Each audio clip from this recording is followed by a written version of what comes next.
संकेत, इस स्थिति का संकेत श्री सेवक जी महाराज ने, अब अगला जो प्रकरण आवेगा उसमें ये संकेत मिलेगा। जीव की दिनचर्या, जीव का जो कार्य कैसे व्यतीत होता है, तो सेवक जी ने उसके विषय में आज्ञा की। बोले वृथा बलगन करत द्यौस सोबत सकल, द्यौस खोबत सकल, सोबत न रात नहीं जात जानी, ऐसे ही भांति समझो न तबहू कछु कौन सुख दुख को लाभ हानि, तब सुख हरिवंश गुण नाम रसना घटक और बहुवचन अति दुख दानी, हानि हरिवंश के नाम अंतर पर लाभ हरिवंश उच्चरत बानी। ये हमारी जो दिनचर्या है ना, वो दिनचर्या का संकेत एक यहाँ उन्होंने संकेत किया, और एक 15वें प्रकरण में जाकर उन्होंने इसी बात का संकेत किया कि हमारा जो जीवन है ये अपने अंजन में मंजन में, अपने देह के सुख में, अपनी इंद्रियों के सुखों को तृप्त करने में व्यतीत हो रहा है और इसी में चला जाएगा। कभी जीवन में ऐसा कोई क्षण आवेगा कि नहीं कि हम अपने शरीर से ऊपर उठकर मन में प्रवेश करें, प्राणों में प्रवेश करें, प्रभु के स्वरूप का आनंद लें, ऐसे हमारे मन में अभिलाषा पैदा हो, ऐसी एक उमंग पैदा हो, ऐसा कोई सुदिन आवेगा कि नहीं? प्रतीक्षा करती रहनी चाहिए, अभिलाषा करती रहनी चाहिए। इसको भी किसने बताया? श्री हरिवंश महाप्रभु ने बताया। आप देखिए, आप लोगों ने बहुत से प्रेमी हैं, श्री राधा सुधा निधि जी का पाठ करते होंगे, तो राधा सुधा निधि जी के पाठ में क्या है? उसमें कुछ भी नहीं है, सिर्फ एक अभिलाषा है कि मेरा वो दिन कब आवेगा कि मैं इस संसार के जंजाल से छूटकर और आपके चरणों की दासी बनकर निकुंज महल में आपकी सेवा करूंगी। वो दिन कब आवेगा, उस प्रतीक्षा में एक एक पल मेरे जीवन का व्यतीत हो रहा है। जो प्रतीक्षा करेगा उसको मिलन भी होगा, इसमें कोई शक की बात नहीं। प्रेम में बड़ी गहरी प्रतीक्षा की जरूरत होती है। प्रेम की जो प्रतीक्षा कैसी होती है, इसके दो उदाहरण मिलते हैं। एक उदाहरण मिलता है शबरी का और दूसरा उदाहरण मिलता है अहिल्या का। अहिल्या धैर्य की मूर्ति। जब वो पाषाण बन गई, अहिल्या ने कहा कि मुझको पाषाण की प्रतिमा बना रहे हो, मैं तो जड़ हो जाऊंगी। बोले कि नहीं, चिंता मत कर, तेरा उद्धार करने के लिए स्वयं राम आएंगे। वो बोले हो सकता है कि नहीं? बोले हाँ हो सकता है। तो महाप्रभु जी बोले कैंकर्य मेव मम जन्मनि जन्मनि स्यात्। बोले मुझे आपका कैंकर्य चाहिए, मुझको आपका दासत्य चाहिए, इस जन्म में न सही अगले में, और अगले में न सही अगले में, अगले में न सही अगले में। जहां इतनी बड़ी प्रतीक्षा है, वहां हम कोई अपनी मनोकामना पूरी न होने पर साल 2 साल में माला उठाकर खूंटी पर टांग दें, कैसे संभव होगा? प्रतीक्षा करनी पड़ेगी, अपने चित्त को आरूढ़ करना पड़ेगा। शबरी से कहा कि तेरी कुटिया में राम आएंगे। शबरी ने कहा राम आएंगे? बोले हाँ। बोले अच्छा।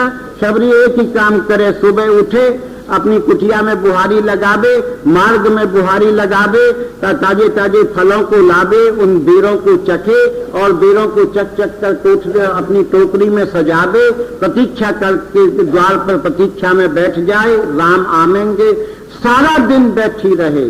वहां से जो लोग गुजरे, पगली इतना बड़ा राम कोई तेरे घर में आवेगा? तेरी कोठरी में बैठाने को जगह नहीं, कहाँ बैठावेगी, क्या खिलावेगी? नहीं आएंगे। बोले नहीं, राम ने कहा तो आएंगे कैसे नहीं, आना ही पड़ेगा।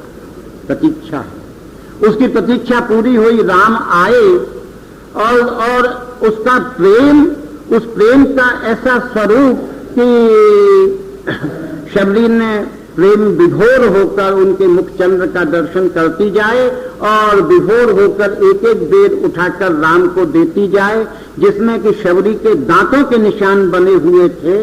राम उसको पामे और उससे ये कहते जाएं कि शबरी, ऐसा बेर मैंने अपने जीवन में कभी नहीं पाया। लोगों ने कहा कि पगली, तू राम को अपना झूठा खिलाती है। बोले जीव तो झूठा ही देता है, प्रभु सच्चा करता है। मेरे झूठे वेदों को राम ने सच्चा कर दिया। इनको ग्रहण करके। इसका आशय क्या है? बोले इसका आशय ये है कि प्रेम में बड़े धैर्य की जरूरत होती है, बड़ी प्रतीक्षा की जरूरत होती है। इसमें अगर कभी घबराहट हो गई, बेचैनी हो गई, तो व्यक्ति प्रेम नहीं कर सकता। इसलिए सेवक जी महाराज बोले कि जब ये हरिवंश नाम हमारे हृदय में प्रकट हो जाएगा, ये संसार में हमारा संसार कब छूटेगा? जबकि संसार के प्रवाह में पड़ा हुआ जीव बोले तब छूटेगा जब हरिवंश नाम लेगा। तब उसको न कोई कुल के कर्मों की याद रहेगी, न उसको कोई धर्म के कर्मों की याद रहेगी। वो तो सीधा चलेगा अपने प्रेम के मार्ग में, और न उसका कोई व्रत संयम, इसके प्रति एक ही व्रत। प्रेमी का व्रत कोई अलग अलग नहीं होता, प्रेमी का एक व्रत होता है। व्यास जी महाराज से पूछा, आप एकादशी नहीं करते? बोले नहीं, हम एकादशी नहीं करते। बोले तो क्या करते हो? बोले हम तो एकादशा करते हैं। एकादशा का मतलब हमारे चित्त की एक दशा है। वो एक दशा क्या है? बोले एक दशा है प्रेम की दशा है। प्रेम के अंदर जो भी कुछ अनुकूलता है वो करेंगे और शेष कोई वस्तु नहीं करेंगे।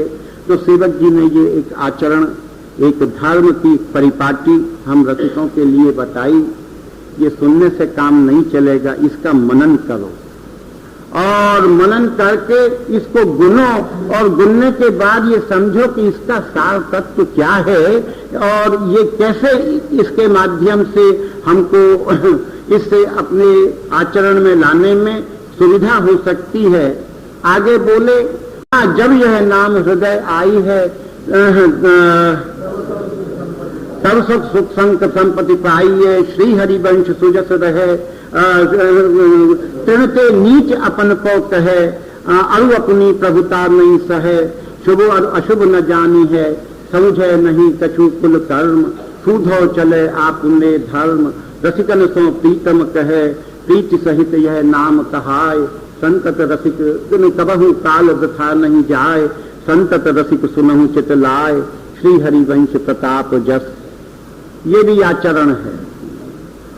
जब ये श्री हरिवंश नाम हमारे हृदय में आवेगा, तब जितनी भी सुख की संपत्ति है इस नाम के प्रभाव से हमारे हृदय में आ जाएगी। और जब सुख की संपत्ति आवेगी तो हमारा जो वाणी है, ये वाणी श्री हरिवंश महाप्रभु का जो सुंदर यश है, उस सुंदर यश का गान करने लगेगी। जो हरिवंश धर्म का पालन करने वाला जो व्यक्ति है, उसका जो स्वभाव है वो क्या बनता है? बोले तृणते नीच अपन को कहे। भक्ति यहां खड़ी हुई है। भक्ति की जमीन कहां है, भक्ति की भूमि कहां है? जहां पर भक्ति खड़ी होती है वो भूमि है लघुता, वो भूमि है छोटापन, वो भूमि है अपने को सबसे छोटा मानना। ये सेवक जी महाराज ने नहीं कहा, श्री चैतन्य महाप्रभु ने भी यही आज्ञा की कि तृण से भी अपने को नीच माने, मैं तो कुछ हूं ही नहीं। बोले महाराज कैसी बात करते हो, मैं कैसे नहीं हूं? मैं सेठ हूं, मेरे पास करोड़ों रुपया, मेरा बंगला, मेरी गाड़ी, इतने इतने लोग मुझे देखकर प्रणाम करते हैं, मैं इतना बड़ा आदमी और आप मुझको छोटा बनाते हो। बोले छोटा नहीं बनोगे तो बड़ी वस्तु प्राप्त नहीं कर सकते, यहां तो छोटा बनना ही पड़ेगा। तृणते नीच अपन को कहे, अरु अपनी प्रभुता नहीं सहे। श्री जी ने अगर हमको कोई सुख संपदा दे दी है तो उस सुख संपदा से हमारे हृदय में अभिमान पैदा न हो, ये एक संकेत है। देखिए, संपत्ति कमाना कोई अपराध नहीं है, धन का उपार्जन करना कोई अपराध नहीं है, जितना बन सको उतना कमाओ, लेकिन उसका जो लक्ष्य है उस लक्ष्य के ऊपर ध्यान देना पड़ता है। कुछ लोग धन कमाते हैं विषय वासना ऐश आराम विलास करने के लिए, और कुछ लोग धन कमाते हैं परमार्थ करने के लिए। उपार्जन तो है धन का, लेकिन एक उपयोग की बात है कि हम इसका उपयोग कैसा करना चाहते हैं। किसी का ऐश मौज, हमारे यहाँ अहमदाबाद में हरि भाई थे, तो श्री जी ने अच्छा सुख संपत्ति दी। एक समय था तो उनके बच्चों ने उनसे कहा कि आप वृंदावन जाते हो, 3rd क्लास में बैठकर जाते हो, ये सामान्य डिब्बे में, 1st क्लास में बैठ के क्यों नहीं जाते, ये शोभा देता है। बोले हाँ, मैं 1st क्लास में बैठ के जा सकता हूं, इतना बड़ा सेठ, कोई लोग क्या कहेंगे 3rd क्लास में आया। तू पागल है, मैं 3rd क्लास में जाऊंगा। 1st क्लास का जितना किराया 1st क्लास में लगता है, 3rd क्लास के किराया काट कर जो शेष पैसा बचेगा इस रेलवे के विभाग को देने से क्या फायदा है, श्री जी की सेवा में लगाऊं ना। सेठत्व का अभिमान नहीं। हमारे यहां एक व्यक्ति आते थे, छतरपुर के राजा थे, हमारे सत्संग को सुनने आते थे। एक व्यक्ति ने बताया कि महाराज इनको आप जानते हैं, कौन हैं? बोले कि ये छतरपुर के राजा हैं। पागलपने की बात है, 4 जगह से कमीज फटी है, उनका एक नीचे का वस्त्र फटा हुआ है, छेद हो रहे हैं, ये कोई राजा होगा? बोले हाँ महाराज ये ऐसा ही है। वृंदावन में जब ये आते हैं तो ये वृंदावन में आकर ये ऐसा ही कपड़ा पहनते हैं। क्यों? बोले पता नहीं, लेकिन इनका ऐसा है कि ये यहां पर कभी साबत वस्त्र नहीं पहनते। कहां रहते हैं? बोले यमुना जी के तट पर केशी घाट की एक छतरी है, उस छतरी में ये रहते हैं। राजा और छतरी में? बोले हाँ। एक दिन सत्संग जब समाप्त हो गया, प्रणाम करने आए तो हमने उनको रोक लिया। हमने उनसे पूछा कि आप छतरपुर के राजा हैं? वहां छतरपुर में हूं, वृंदावन में थोड़ा ही, यहां तो मैं आपके पास आपके चरणों का दास खड़ा हूं, वो तो मैं वहां हूं, जो कुछ भी हूं। मैं आप ऐसा कपड़ा, ऐसा आपका वेश क्यों?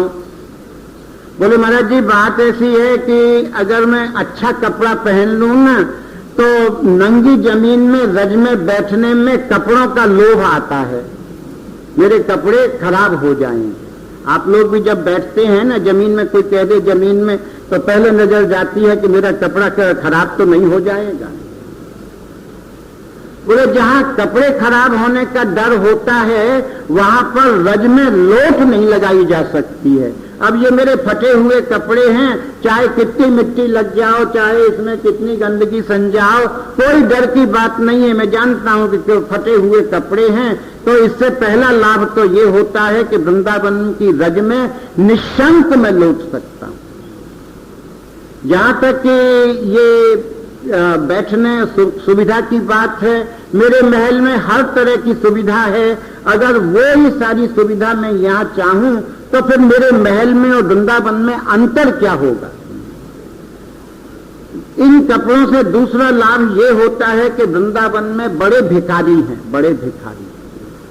आप लोग भी गए होंगे तो झुंड का झुंड खड़ा रहता है, लोगों को खाने नहीं दें, लोगों को चलने न दें, गाड़ी से देखा नहीं आदमी, सड़क पर देखा नहीं, झट कटोरा सामने कर दिया।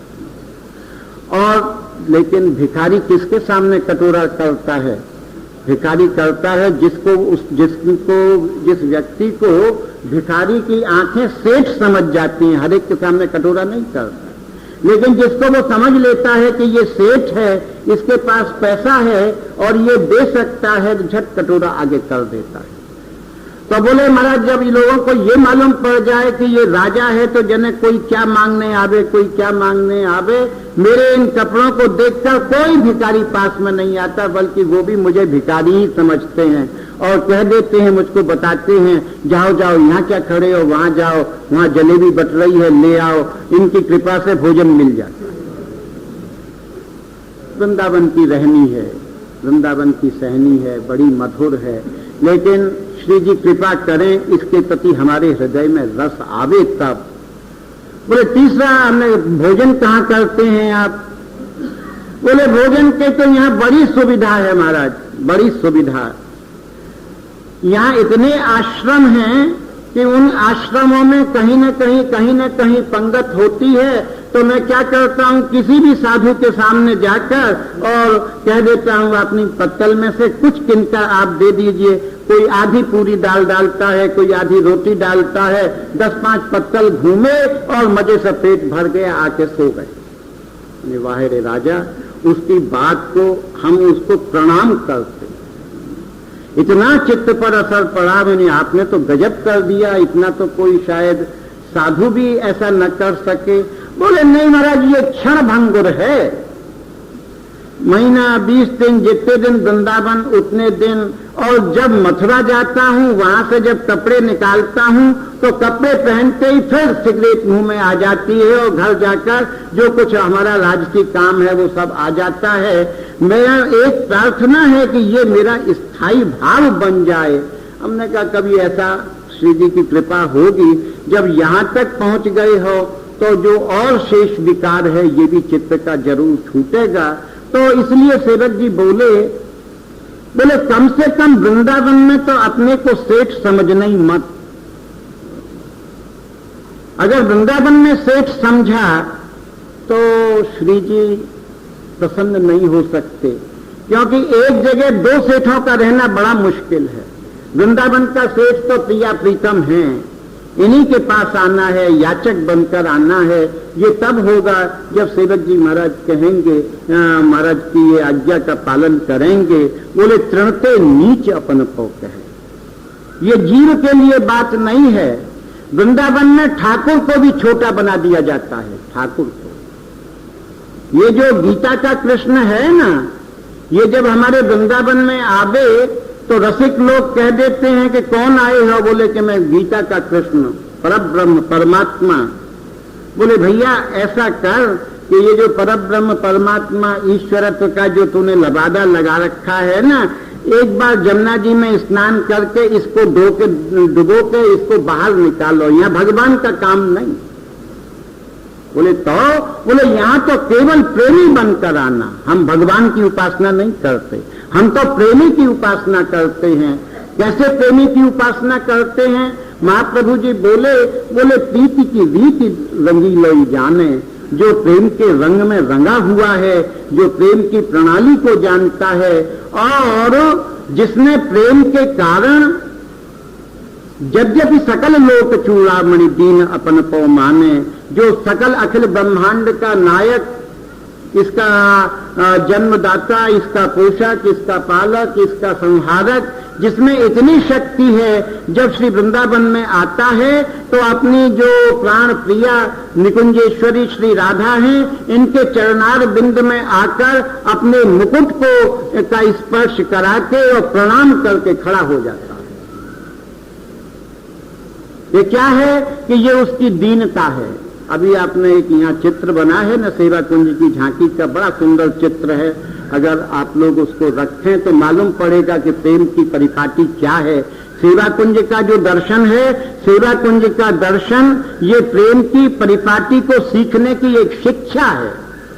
जब ठाकुर यहाँ ये इस तरह से रहता है, दीन बनकर रहता है, हमारा तो अभिमान कितना अभिमान है जीवन का।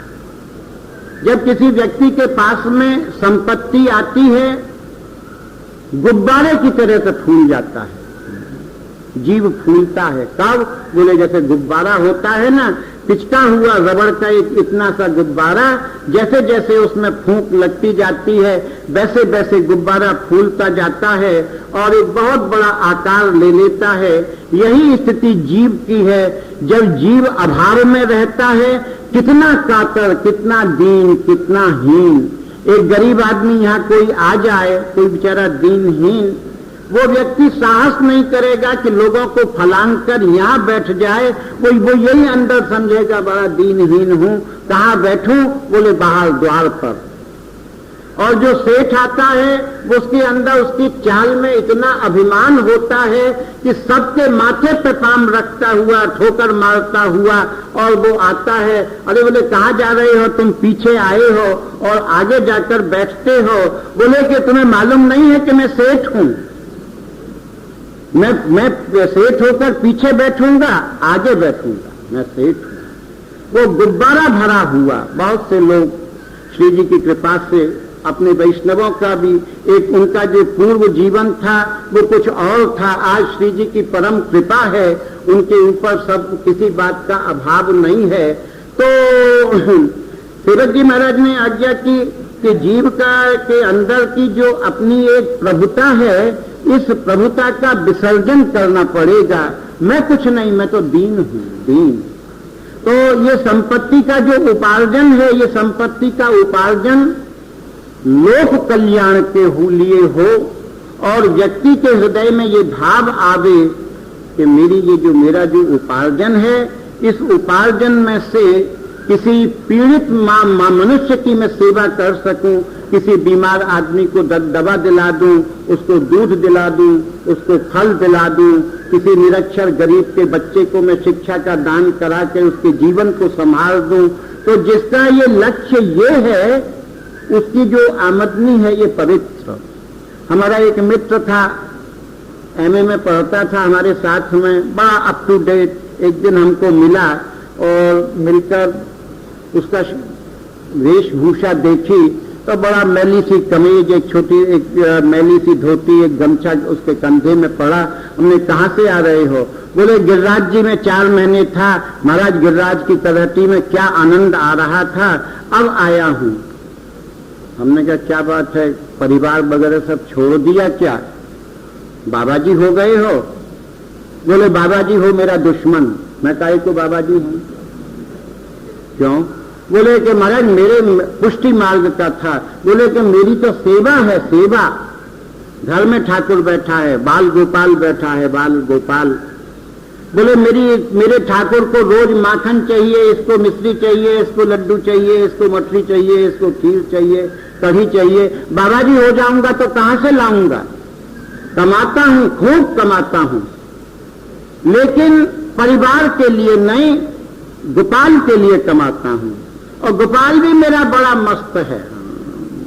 मथुरा का था, उसकी भाषा में बड़ा अल्लड़पन। बोले गोपाल बड़ा मस्त, 6 महीने में साल भर की रोटी दे देता है और कह देता है कि 6 महीने यहां रहे और 6 महीने गिरिराज जी में रहे, आनंद ले, तुझे मिल गया। तो मेरी जो कमाई है, ये कमाई किस लिए? बोले श्री जी के लिए। हम लोग वैष्णव हैं, कोई श्री जी हमारी कमाई पर डाका मारने वाले नहीं हैं, इसको कोई छीनने वाले नहीं हैं। ये हमारी कमाई का कोई बैंक बैलेंस अपने नाम इसका कराने वाले नहीं हैं। केवल मानसिक भाव ये रखना पड़ेगा, ये जो कुछ है आपका है, जो कुछ ये विल्सन है ये सब आपकी है। तो इससे क्या है, हमारी संपत्ति की सुरक्षा होगी। तो इसलिए सेवक जी बोले कि तृण पे नीच अपन को कहे, अरु अपनी प्रभुता नहीं सहे, शुभ और अशुभ न जानही, समुझे नहीं कछु कुल कर्म, सूधो चले आपने धर्म, रसिकन सो प्रीतम कहे। ये सूधो चले आपने धर्म, ये एक बड़ा गहरा संकेत है, बहुत गहरा संकेत। प्रेम का जो मार्गी है वो अपने मार्ग में सीधा चलता है, इधर उधर पलटकर नहीं देखता कि ये क्या है, ये क्या है। उसकी जो लगनी, उसका जो भाव है वो एक स्थान पर स्थिर हो जाता है। हमारे यहाँ जो बहुत से लोग वृंदावन में आते हैं ना, वो वृंदावन में आकर एक उनका विचार हो जाता है कि अब मैं वृंदावन छोड़कर कभी नहीं जाऊंगा, कहीं बाहर नहीं जाऊंगा, वृंदावन ही मेरा धर्म। लेकिन बहुत से लोग वृंदावन में ऐसे भी हैं कि मन उनका लालच खाता है। हरिद्वार घूमिया में, बद्रीनारायण घूमिया में, काशी में जाकर गंगा स्नान करिया में, इलाहाबाद में जाकर त्रिवेणी का स्नान करिया में, कुंभ है इसका स्नान। ये सब क्या है? ये मन का लालच है। इसके लिए श्री ध्रुवदास जी महाराज ने बड़ी मार्मिक बात कही कि तज के वृंदा विपिन को और तीर्थ जी जात। बोले जो वृंदावन को छोड़कर अन्य तीर्थों में जो लोग जाते हैं उनकी स्थिति क्या है? बोले छाण विमल चिंतामणि कौड़ी को ललचात। जो चिंतामणि को छोड़कर और कौड़ियों के पीछे मारे मारे डोलते हैं, ऐसे लोगों की स्थिति ये है कि वृंदावन को छोड़कर कहीं जाने का काम ही नहीं है। बोले महाराज ये बात तो आपकी ठीक है, लेकिन जो वृंदावन से बाहर रहते हैं वो भी अपने मानसिक रूप से तो वृंदावन को धारण कर ही सकते हैं। और देखिए सच्चा वृंदावन का वास वही है जो वृंदावन का वास मन में हो जाए। तन के वास से भी क्या होता है, वृंदावन में लोग आते हैं ना, तो सुबह हम देखते हैं वैष्णवों को बड़ा मनोरंजन हास परिहास भी होता है। मंगला करके आए, हमारे यहाँ नीचे अखबार की दुकान है, अखबार की दुकान के पास आकर खड़ा हो गया। हमने क्या बात है, किसकी क्या चाहिए? बोले अभी अखबार वाला नहीं आया। अखबार का क्या करोगे? कोई समाचार पढ़ना है। बोले नहीं समाचार पढ़ना नहीं है, बस एक ही समाचार देखना है कि बंबई के बाजार का भाव क्या है। क्या करेगा, वृंदावन में 1200 किलोमीटर बंबई दूर है, वहां के भाव का और तुम्हारे वृंदावन के वास का इसका अंतर क्या है, इसका आशय क्या है? बोले इसका आशय ये है कि तन है वृंदावन में, मन है बंबई में। जिसका मन बंबई में है वो वृंदावन में रह रहा है मजबूरी के कारण। उसको पल पल पर बंबई की याद आ रही है, पता नहीं लड़का दुकान पर गया कि नहीं, पता नहीं उससे सौदा लिया था या न मिला कि न मिला, जाने क्या हो रहा होगा।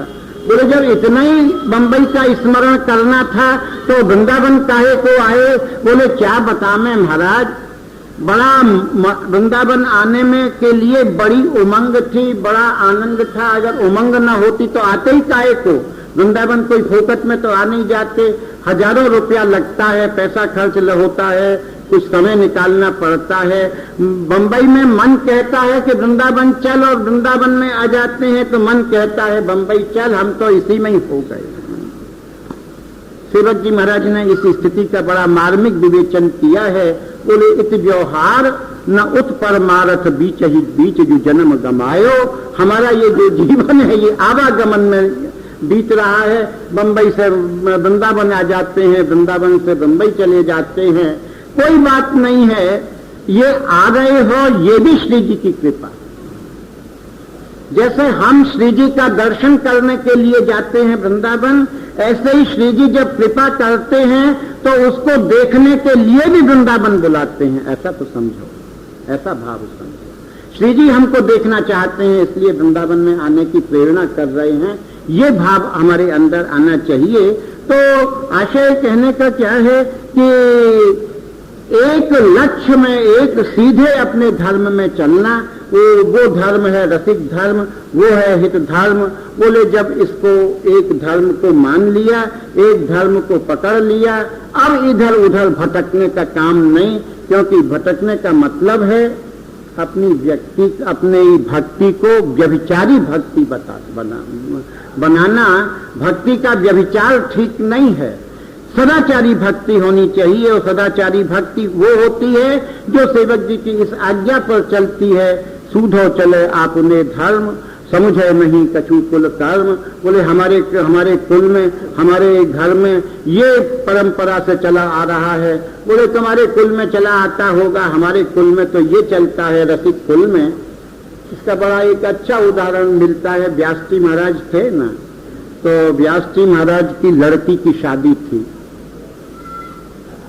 लड़की की जब शादी थी तो संयोगवशात वहां पर वेदी लग रही थी, पंडित बैठा हुआ और सब पूजा की तैयारी कर रहा था। व्यास जी को कोई काम आया, वो अपने घर से बाहर चले गए। जब व्यास जी घर से बाहर चले गए, थोड़ी देर में वो पंडित का काम पूरा हो गया। उसने जो पूजा की वेदी में गणेश जी की स्थापना की जाती है, ये हर हिंदू का कार्य है कि कोई भी मांगलिक कार्य होता है उसमें गणेश जी को स्थापित करता है, उनका पूजन करता है। पंडित ने वो कलाई का और वो एक उसका मिट्टी का वो बना के मूर्ति थी, और उसमें कलाया लपेट कर गणेश जी के रूप में विराजमान करके उनकी पूजा कर दी। जब व्यास जी आए तो पंडित गणेश जी की पूजा कर रहा था, मंत्र बोल रहा था। व्यास जी ने सुना, बोले अरे पंडित जी ये क्या करते हो? बोले महाराज गणपति का पूजन कर रहा हूं। अच्छा। व्यास जी को इतना कष्ट हुआ हृदय हाहाकार कर उठा और उस हाहाकार में बोले वे मरे जिन मेरे घर गणेश पुजाए, जिन्होंने मेरे घर में गणेश की पूजा करा दी, राधा वल्लभ लाल की पूजा को छोड़कर जिन्होंने पूजा कराई और जिन्होंने पूजा की वो मर जाएं। क्या मतलब? बोले समझे नहीं कछु कुल कर्म। बोले हम ब्राह्मण नहीं हैं। बोले ये तो इस पूजा की एक विधि है, जब कोई मांगलिक कार्य होगा गणेश की पूजा करनी पड़ेगी विघ्न का निवारण करने के लिए। बोले पागल हो, हम तो राधा वल्लभी हैं, हमारा जो विघ्न निवारण काहे से होगा? बोले राधा वल्लभ भजत भज भली भली सब होए, मिटे विनायक शुभ अशुभ विघ्न करे नहीं कोई। हम लोग राधा वल्लभी हैं, राधा वल्लभ के भजन करने से ही हमारा सब मंगल होगा, ये शेष कुछ करने की आवश्यकता नहीं है। इसलिए बोले कि समझे नहीं कछु कुल कर्म, सूधो चले आपने धर्म, रसिकन सो प्रीतम कहे, कबहू काल वृथा नहीं जाए, संत रसिक सुनहु चित लाए। जीवन का एक एक क्षण का हमको उपयोग करना पड़ेगा, भजन में उपयोग करना पड़ेगा, महाप्रभु जी के स्मरण ध्यान में स्मरण करना पड़ेगा। बोले कि महाराज इतना सब हरिवंश नाम का जब जाप हम करेंगे तो हम ये जानेंगे कैसे कि हमारे अंदर श्री हरिवंश नाम का प्रभाव उत्पन्न हो गया है? इसकी पहचान कैसे होगी? किसी व्यक्ति को बुखार आ जाए तो बुखार कितना है इसको नापने के लिए थर्मामीटर लगाया जाता है। हमारा जो भजन है, ये हमारा भजन अपनी वास्तविक इसका कोई असर हमारे जीवन पर पड़ा कि नहीं, इसको नापना हो तो क्या थर्मामीटर, इसका पैमाना क्या है, काहे से नापेंगे? तो सेवक जी ने इसका एक स्वरूप बताया। बोले जब श्री हरिवंश नाम जानी है, जिस दिन भी तुम श्री हरिवंश नाम को जान जाओगे। बोले अभी हम ये जो नाम का गान करते हैं ये हम जाने कि नहीं? बोले ये तो तुम्ही को मालूम पड़ेगा कि ये नाम जाना कि नहीं जाना।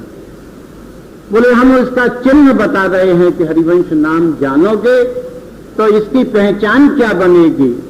तो बोले कि जब श्री हरिवंश नाम जानी है, जब श्री हरिवंश का नाम जानोगे, बोले तब सब ही तय लघुमानी है। हरिवंश नाम को जानने वाला व्यक्ति हमेशा सबसे नीचा होकर चलता है। तब सब ही तय लघुमानी है, हंसी बोले बहुमान दे। हरिवंश नाम को जानने वाला व्यक्ति सबसे हंसकर बोलता है, कभी कठोर नहीं होता, सबको सम्मान देकर चलता है, कभी किसी का असम्मान नहीं करता। ये पहचान है हमारे आचरण की। अगर हम कठोर बोलें, कठोरता की वाणी का भी एक सेवक जी ने काचे धर्मी में इसका बड़ा मार्मिक उल्लेख किया है। बोले एक रसिक ऐसे भी होते हैं, हर रसिक भी हंसते बोले सम्मान दे, ये कोई जरूरी नहीं है। एक रसिक ऐसे भी होते हैं कि उसमें सेवक जी बोले कि एक रिसाने से रूखे से दीखत, एक जब कभी उनसे बोलो तो काटने को दौड़ते हैं, काटने को। और बोले पूछत रीत भभूकत धावत, अगर उनसे कोई हित धर्म की कोई अच्छी चर्चा करो, कुछ रीति पूछो तो वो ऐसा लगता है कि जैसे कुत्ता घुर्रा रहा हो हमारे ऊपर। क्या बात है? बोले कि रसिक नाम तो लिया है लेकिन अभी रस में चित्त भीजा नहीं है, इसलिए चित्त में कठोरता है बहुत से लोग। और ये तो हमारे जीवन के व्यवहार में पग पग पर है। हम लोग आते हैं ना, यहाँ इतने लोग बैठे हुए हैं और ज्यादा भीड़ हो जाए, कोई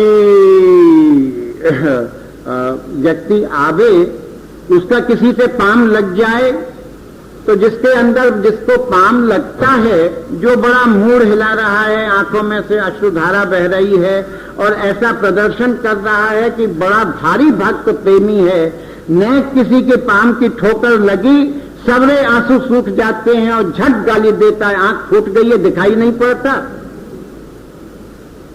बोले इस बात को सरलता से भी कहा जा सकता है कि थोड़ा सा सावधानी से चलना चाहिए, इतना भी कहा जा सकता है, लेकिन व्यक्ति नहीं कह सकता, कह नहीं पाता।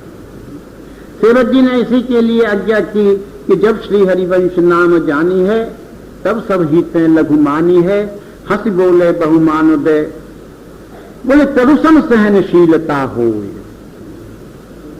बड़ी विचित्र बात है। परम उदार कहें सब कोई, सोच न मन कबहू करे, ये है धर्मी का सबसे मूल लक्षण है। बोले तरुसम सहनशीलता हो। संसार में सहनशील बनना ये सुख की एक निशानी है। व्यक्ति को संसार में सहनशील करना बनना ही पड़ेगा। कारण क्या है कि ये जीव का यहाँ जो जन्म हुआ है ना, ये सहने के लिए आया है। क्या सहना चाहता है जीव? तो यहाँ दो चीज सहन करता है और करनी पड़ती है। पहली चीज है सुख और दूसरी चीज है दुख। ये सहज भाव से जीव को सहन करना ही पड़ता है। दुख और सुख ये एक ऐसा जोड़ा है जो प्रत्येक जीव के संग में लगा हुआ है, इससे छुटकारा नहीं मिल सकता। कोई ये चाहे कि मुझको सुखी सुख मिले, दुख न मिले, संभव नहीं। कोई ये चाहे कि मुझको सुखी दुखी दुख मिले, सुख न मिले, बोले ये भी संभव नहीं है। हर दुख के पीछे सुख और हर सुख के पीछे दुख लगा हुआ है। ये इसका सहज स्वभाव है। दुख को भोगना ही पड़ेगा। संसार जो है ये संसार द्वंद्वात्मक है और इसमें दो चीज का जोड़ा है। सुख के साथ में दुख लगा हुआ है, जन्म के साथ में मृत्यु लगी हुई है, लाभ के साथ साथ में हानि लगा हुआ है, दिन के साथ में रात लगी हुई है, प्रकाश के साथ में अंधकार लगा हुआ है, ज्ञान के साथ में अज्ञान लगा हुआ है। ये हमारे पीछे लगे हुए हैं और इसको हमको भोगना ही पड़ेगा। ये जो संसार है, ये संसार क्या है? ये संसार भोग भूमि है, भोग भूमि। इसमें व्यक्ति जो आता है वो भोग भोगने के लिए आता है। बहुत से लोग इस भोग का सिद्धांत कर्म से मान लेते हैं, लेकिन कर्म से भी भोग का कोई लेना देना नहीं। ये तो ठाकुर है। ये ठाकुर जो है ये हमको इसने दुख और सुख दो खाने बना रखे हैं। ये एक तरह से समझना चाहिए। किसी रूपक से समझें तो ऐसा समझें, शतरंज होती है ना, शतरंज। शतरंज में दो प्रकार का खाना होता है, एक काला एक सफेद। मोहरे भी दो होते हैं, एक काला एक गोरा। खिलाड़ी भी दो होते हैं और वो खेल खेलते हैं। तो ये संसार रूपी शतरंज का जो काला खाना है ये क्या है? ये काला खाना है दुख का। और ये जो सफेद खाना है ये खाना क्या है? ये खाना है सुख का।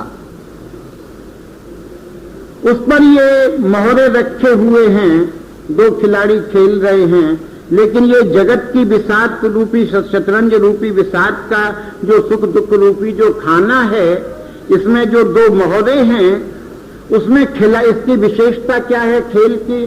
बोले यहाँ पर खिलाड़ी दो नहीं है, खिलाड़ी केवल एक है। वो खिलाड़ी कौन है? बोले वो खिलाड़ी है प्रभु। कभी कभी ऐसा होता है कि किसी को शतरंज खेलने की तलब लगती है और कोई साथी होता नहीं है, तो क्या करता है? खुद ही बिसात बिछाकर बैठ जाता है, खाने अपने खानों में मोहरे सजा लेता है। अब एक ही खिलाड़ी कभी वो गोरे सफेद मोहरे को चलता है, फिर अगली चाल में काले में चलता है। जब मर्जी आती है तो सफेद को जिता देता है, कभी मर्जी आती है काले को जिता देता है, और जब मर्जी आती है तो सारी शतरंज को समेट कर डिब्बे में बंद कर देता है। ठीक यही स्थिति प्रभु की है। ये सुख दुख रूपी खाने में हम ये जीव के रूप में जो मोहरे पड़े हुए हैं, उसकी लहर है। सुख में पड़े हुए व्यक्ति को, मोहरे को दुख के खाने में पटक देता है, दुख के खाने में पड़े हुए मोहरे को सुख के खाने में पटक देता है। और जब उसकी मर्जी आती है, बोले अब तुम बहुत हो गए, अब तुम थक गए होगे, मैं भी थक गया, सारी बिसात को समेटकर दोनों मोहरों को बगल में दबा के ले जाता है। ये जगत का एक सहज कम क्रम है, सहज कम क्रम ये आवेगा। इसलिए सेवक जी ने बड़ी मार्मिक बात कही, बोले कि तरुसम सहनशीलता हो। जब तक हमारे अंदर सहनशीलता नहीं है, हम संसार के दुखों को नहीं सह सकते, हम संसार के कष्टों को नहीं सह सकते, तब तक हम भजन नहीं कर सकते। इसका कथन क्या है? बोले इसका कथन ये है कि कभी दुख आ जाए, उसको पी जाना, कभी ठाकुर से उसका निवेदन मत करना। मन मर्जी आवे तो कभी मांग भले ही बैठना कि थोड़ा दुख दे दो। हमारे यहाँ एक वृंदावन में महात्मा रहते थे, जय जय भैया करके उनसे बोलते थे, बड़े उच्च कोटि के महात्मा। हम लोगों को बुला लेते थे बचपन का समय, 10-5 बच्चों को इकट्ठा कर लिया, आओ आओ आओ, आज वर्षा हो जाए। बोले काहे की वर्षा? तो वो एक ही काम कराते थे, जय जय हरिवंश, जय जय हरिवंश, जय जय हरिवंश, घंटा 2 घंटा। हम फिर कभी कहेंगे आज तो लाला जी मूसलाधार होनी चाहिए, हरिवंश नाम की वर्षा मूसलाधार। हमने कहा बाबा आप पर रबड़ी में मूसलाधार वर्षा नहीं होगी, मूसलाधार वर्षा करानी है तो 1 पाव रबड़ी खिलानी पड़ेगी। बोले हाँ हाँ ठीक है, कोई बात नहीं है। नाम सुन रहे तो उनका ऐसा था कि मंगला का टकोरा करने, मंगला का टकोरा जब तक वो जिए, उनकी शक्ति थी हाथ पांवों में, तब तक मंगला का टकोरा वही बजाते थे। और ऐसा झूम झूम के टकोरा बजाते थे कि ऐसा लगता था कि जो अंदर मंगला हो रही है वो सारी की सारी छवि इनके नेत्रों में तैर रही है। पोशाक बदलती है, मंगला वाले को, टकोरा वाले को तो मालूम पड़ता नहीं। कोई पूछता जय जय भैया आज श्री जी ने कौन सी पोशाक धारण कराई है? बोले आज फूल वाली इकलाई है। वहीं बैठकर उनको मालूम, इतनी तन्मयता। जब मंगला का दर्शन हो जाता था, मंगला के बाद आप लोगों ने देखा होगा चिक पड़ती है, चिक का दर्शन होता है। तो जब चिक का दर्शन हो तब वो जाकर चिक के सहारे खड़े हो जाएं और श्री जी से कहें आज तो दे दो। कोई सामान्य आदमी समझे पता नहीं कोई अपनी कोई चीज मांग रहे होंगे, लेकिन जब बहुत दिनों बाद इन्हें पूछा कि जय भैया क्या मांगते हो? बोले मैं श्री जी से बुखार मांगता हूं, बुखार। बोले बुखार? बुखार क्यों मांगते हो? बोले 101 से काम नहीं चलता है, कम से कम 4 तो हो। ये प्रेमियों का, दीवानों की बस्ती अलग है। इसलिए समझ लेना कि जब प्रेम मार्ग में आए हो थोड़ा पागल भी बनना पड़ेगा और पागलपने की बातों को सुनना और समझना भी पड़ेगा।